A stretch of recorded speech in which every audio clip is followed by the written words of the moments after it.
Guys, welcome back to ఏటీ sports update. So ఏంటంటే Mumbai Indians మరోసారి సాలిడ్ కాంబ్యాక్ చేస్తుంది. మరి కాంబ్యాక్ అనేది మిగతా మ్యాచ్ లో కొనసాగుతుందా?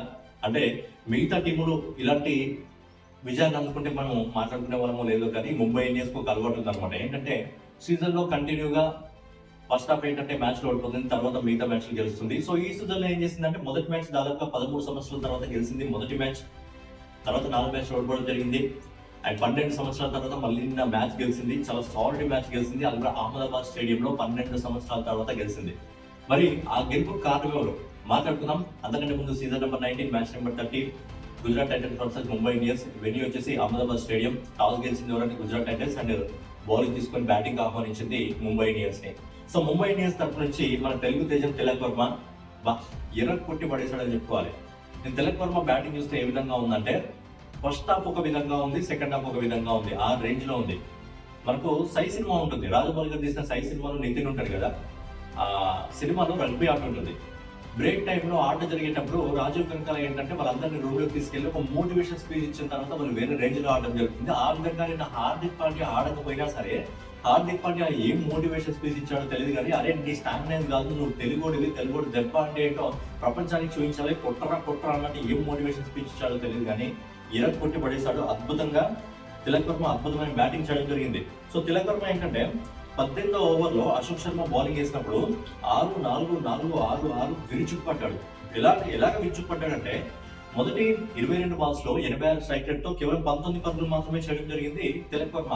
కానీ ఆ బ్రేక్ అయిపోయి మనోడి మోటివేషన్ స్పీచ్ ఇచ్చిన తర్వాత 23 బాల్స్ లో 82 పరుగులు 357 స్ట్రైక్ రేట్ తో చేయడం జరిగింది. ఓవరాల్ గా 45 బాల్స్ లో 8 4 7 6 తో 223 స్ట్రైక్ రేట్ తో 101 పరుగుల్ని మొదటి సెంచరీని కంప్లీట్ చేసుకున్నాడు ఐపీఎల్ లో. అండ్ 45 బాల్స్ లో ఇంతకుముందు జయసూర్య చేయడం జరిగింది ముంబై ఇండియన్స్ తరఫు నుంచి. సో ఏంటంటే ఇప్పుడు మళ్ళీ దాన్ని సమ్మం చేశాడు మన తెలుగు తేజం తిలక్ వర్మ. ఇప్పటి వరకు మ్యాన్ ఆఫ్ ది మ్యాచ్ ఒక్కసారి కూడా రాలేదు. సో ఫైనల్ గా ఏంటంటే మన Tilak Varma man of the match అయితే అందుకోవడం జరిగింది. బట్ ఏంటంటే నిజంగా మ్యాచ్ ఫస్ట్ స్టార్ట్ అయినప్పుడు ఏంటంటే కనీసం వీళ్ళు 150 వరకు వెళ్ళగలుగుతారా లేదా అన్న స్థాయి నుంచి 70% ఆల్మోస్ట్ మ్యాచ్ అయిపోయిన తర్వాత 200 వరకు తీసుకెళ్లారంటే ఖచ్చితంగా తిలక్ వర్మ వల్లే అవుతుంది. మన తెలుగు దెబ్బ అంటే గుజరాత్ కి చూపించడం జరిగింది. ఇక మనం ఒకసారి బ్యాటింగ్ డీటెయిల్స్ గురించి మాట్లాడుకున్నట్టయితే, క్వింటన్ డికాక్ 13 పరుగులకి అవుట్ కావడం జరిగింది. అండ్ దనిష్ మల్వర్ 2 పరుగులకి అవుట్ కావడం జరిగింది. తర్వాత నమందీర్ ని కొంచెం ముందే పంపిస్తే ఎలాంటి ఇంపాక్ట్ క్రియేట్ చేస్తుందో మనకు అర్థమవుతుంది. ఓకే, నిన్న మ్యాచ్ ప్రకారం ఏంటంటే వికెట్ కంటిన్యూగా పడుతున్నాయి కాబట్టి నమందీర్ ఏంటంటే స్ట్రైక్ రేట్ కొద్దిగా మెండ్లగా మెయింటైన్ చేస్తూ 32 బాల్స్ 45 పరుగులు చేయడం జరిగింది. తర్వాత సూర్యకుమార్ యాదవ్ 15 పరుగులు. సూర్యకుమార్ యాదవ్ ఈ సీజన్ లో చాలా డిసప్పాయింట్మెంట్ చేస్తున్నాడు. నాకు తెలిసి ఇంకా బయట రోహిత్ శర్మ ఉన్నాడు, విజాక్స్ ఉన్నాడు కాబట్టి ఒకవేళ వాళ్ళు వస్తే మరి సూర్యకుమార్ యాదవ్ ని పక్కన పెట్టాల్సి వస్తుందేమో. ఎందుకంటే మిగతా వాళ్ళందరూ ఇంత పర్ఫార్మ్ చేస్తున్నారు కాబట్టి మరి సూర్యకుమార్ యాదవ్ ని పక్కన పెడతారా ఏంటా అని చూడాలి. ఇక తిలక్ వర్మ 45 బాల్స్ లో 8 4 7 6 తో 224 స్ట్రైక్ రేట్ తో మొదటి సెంచరీని కంప్లీట్ చేస్తాడు ఐపీఎల్ లో. అద్భుతమైన సెంచరీ, అది వేరే రేంజ్ నాక్ అని చెప్పొచ్చు. ఇక హార్దిక్ పాండ్యా 16 బాల్స్ లో 17 రన్లు. హార్దిక్ పాండ్యా కూడా ఈ సీజన్ లో అంత స్ట్రగుల్ అవుతున్నాడు. బట్ హార్దిక్ పాండ్యా, సూర్యకుమార్ యాదవ్ వీళ్ళిద్దరు కానీ అందుకోగలిగితే ఎలాంటి విధ్వంసం క్రియేట్ చేయగలరో అందరికీ తెలుసు. మరి నెక్స్ట్ మ్యాచ్ లో అయినా వీళ్ళు కంటిన్యూ చేస్తారా లేదా చూడాలి. ఎందుకంటే నిన్న మొత్తం ఓవరాల్ గా టీమ్ పర్ఫార్మెన్స్ కనిపించింది. కెప్టెన్ కూడా చాలా యాక్టివ్ గా ఉన్నాడు. కెప్టెన్ ఏ విధంగా కెప్టెన్సీలో యాక్టివ్ గా ఉన్నాడు, అదే విధంగా మనకు బ్యాటింగ్ లో కూడా ఇంకొంచెం యాక్టివ్ గా ఉంటే బాగుంటుంది హార్దిక్ పాండ్యా అని అనిపిస్తుంది. ఓవరాల్ గా 20 ఓవర్లు కంప్లీట్ చేసేసరికి 5 వికెట్ నష్టపోయి 199 పరుగులు చేసింది. ఇక bowling department, GT bowling department గురించి మాట్లాడుకునేది, రబడా ఎక్సలెంట్ బౌలింగ్ చేయడం జరిగింది. రబడా ఏంటంటే 4 ఓవర్లు వేసి 33 పరుగులు ఇచ్చి 3 వికెట్లు తీసుకోవడం జరిగింది. సో మెయిన్ వికెట్స్ అన్ని లేపడేయడం జరిగింది. మన Quinton de Kock the, Suryakumar Yadav the, ఇంకా కొత్త అబ్బాయి ధరీష్ ది, వీళ్ళందరూ వికెట్ లేపడేయడం జరిగింది. ఇక మహమ్మద్ సిరాజ్, ప్రసన్న కృష్ణ 1 వికెట్ తీసుకోవడం జరిగింది. ఓవరాల్ గా 20 ఓవర్లు కంప్లీట్ అయిపోయేసరికి 199 పరుగుల లక్ష్యాన్ని ఇచ్చింది గుజరాత్ టైటన్స్ కి. సో ఆల్మోస్ట్ 200 పరుగుల లక్ష్యంతో తీసుకున్న గుజరాత్ టైటన్స్ కి ఏంటంటే ప్రతిసారి అందరూ మాట్లాడుకునేది, అందరూ చెప్పేది ఏంటంటే గుజరాత్ టైటన్స్ కి 3 పిల్లర్స్. ఆ 3 పిల్లర్స్ కానీ అవుట్ అయ్యాయా మిగతా వాళ్ళు కష్టం. సాయి సుదర్శన్, జాస్ బట్లర్, శుభ్మన్ గిల్ వీళ్ళు ముగ్గురు అవుట్ అయ్యారా మిగతా వాళ్ళు నడవడం చాలా కష్టం. ఎందుకంటే ప్రతిసారి మ్యాక్సిమం వీళ్ళు ముగ్గురు మ్యాచ్ కవర్ చేస్తారు. సో ఏంటంటే మిగతా వాళ్ళకు ఆ బ్యాటింగ్ అనేది ఎక్కువగా దొరకలేదు. సో ఏంటంటే ఎవరు ఫామ్ లో ఉన్నారు, ఎవరు ఫామ్ లో ఉన్నారో అసలు అర్థం కాదు. సో ఏంటంటే మెయిన్ గా వీళ్ళు ముగ్గురే అనమాట. వీళ్ళు ముగ్గురు కానీ లేచిపోయారా, వికెట్స్ ఎగిరిపోయాయా కదా, మ్యాచ్ అయిపోయినట్టే. అది మన నిన్నటి మ్యాచ్ లో మనకు చూపించింది. చాలా అంటే చాలా ఘోరంగా ఓడిపోయింది. నిన్నటి మ్యాచ్ లో మనం చూస్తున్నట్టయితే జస్ప్రీత్ బుమ్రాకి ఈ సీజన్ లో మొదటి వికెట్ దొరికింది.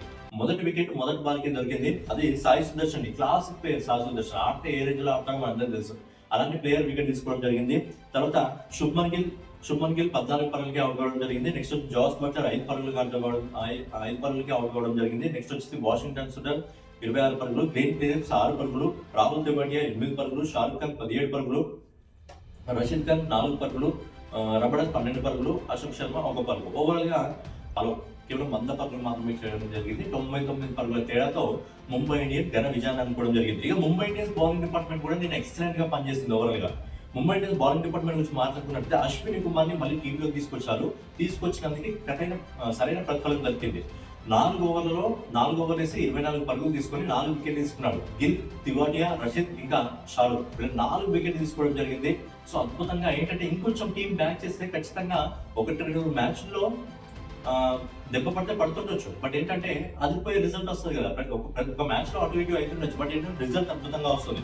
గజల్ఫర్ 2 వికెట్లు తీసుకోవడం జరిగింది. మిచెల్ సాటర్ 2 వికెట్లు తీసుకోవడం జరిగింది. జస్ప్రీత్ బుమ్రా, హార్దిక్ పాండ్యా ఒక్కొక్క వికెట్ తీసుకొని ఓవర్గా ఏంటంటే 100 పరుగులకే ఆల్అౌట్ చేసింది గుజరాత్ టైటన్స్ ని. సో ఏంటంటే గుజరాత్ టైటన్స్ ఏంటంటే బాల్ ఆ బ్యాటింగ్ డెప్త్ ఏదైతే ఉందో అది ఇంకా పెంచుకోవాలి. ఎందుకంటే మెయిన్ గా వీళ్ళ ముగ్గురు పైన గుజరాత్ టైటన్స్ బ్యాటింగ్ డిపార్ట్మెంట్ అనేది ఆధారపడింది. బౌలింగ్ డిపార్ట్మెంట్ చాలా సాలిడ్ గా ఉంది. బట్ బ్యాటింగ్ డిపార్ట్మెంట్ వీళ్ళు ముగ్గురు అవుట్ అయిపోతే మిగతా వాళ్ళు ఎవరు ఆడతారు అనేది మిగతాది ఎదురు నమ్మకం ఉన్నది. ఓవరాల్ గా ఏంటంటే గుజరాత్ టైటన్స్ 6 మ్యాచ్ల్లో 3 మ్యాచ్లు గెలిచి 6 పాయింట్లతో 6వ స్థానంలో ఉంటే ముంబై ఇండియన్స్ ఏంటంటే 6 మ్యాచ్ల్లో 2 మ్యాచ్లు గెలిచి ఇప్పుడు 4 పాయింట్లతో 7వ స్థానంలో ఉంది. ఎందుకంటే దాదాపు 100 పరుగులు 99 పరుగుల తేడాతో గెలిచారు కాబట్టి ఆ రన్ రేట్ అనేది ఇంప్రూవ్మెంట్ వచ్చి ఇప్పుడు టేబుల్లో 7వ స్థానంలో అయితే ఉంది. మరి ముంబై ఇండియన్స్ మళ్ళీ సాలిడ్ కంబ్యాక్ చేసింది. మరి ఇది ఇలాగే కొనసాగుతుందా? ఎందుకంటే ప్రతి సీజన్ లో మనం చూస్తుంటాం ముంబై ఇండియన్స్ ఏంటంటే ఫస్ట్ కొన్ని మ్యాచ్ ఓడిపోవడం జరుగుతుంది. తర్వాత ఎలాంటి కంబ్యాక్ ఇస్తుందంటే అది టీం వేరే రేంజ్కి వెళ్ళిపోతుంది. ఇప్పటి వరకు ఆడింది ఇదే టీం అన్న రేంజ్కి వెళ్ళిపోవడం జరుగుతుంది. మరి ముంబై ఇండియన్స్ అంటే సాలిడ్ విజయాన్ని అనుకోవడం జరిగింది. దానికి ప్రధాన కారణం ఏంటంటే తిలక్ వర్మ అలాగే అశ్విన్ కుమార్ ఇద్దరు అద్భుతంగా ఆడడం జరిగింది. సో వాళ్ళ వల్ల ముంబై ఇండియన్స్ నిన్న అద్భుతమైన విజయాన్ని సొంతం చేసుకోవడం జరిగింది. మరి ఇదే విధంగా ముంబై ఇండియన్స్ తర్వాత మ్యాచ్ లో కూడా కంటిన్యూ చేస్తుందా లేదా అనేది మీ ఒపీనియన్ కామెంట్ రూపంలో తెలియజేయండి. అలాగే మన తెలుగు తేజం తిలక్ వర్మ నాకు సంబంధించి మీ అభిప్రాయాన్ని, మీ అమూల్యమైన అభిప్రాయాన్ని ఒక్కసారి కామెంట్ రూపంలో తెలియజేయండి. సో ఓవర్గా ఇదన్నమాట వీడియో. మన రెగ్యులర్ గా ఐపీఎల్ వీడియోస్ కోసం మన 18 స్పోర్ట్స్ అప్డేట్ ఛానల్ సబ్స్క్రైబ్ చేసుకొని ఫాలో అవుతుండండి. నెక్స్ట్ వీడియోలో మళ్ళీ కలుసుకుందాం. జై హింద్, జై భారత్, నమస్తే.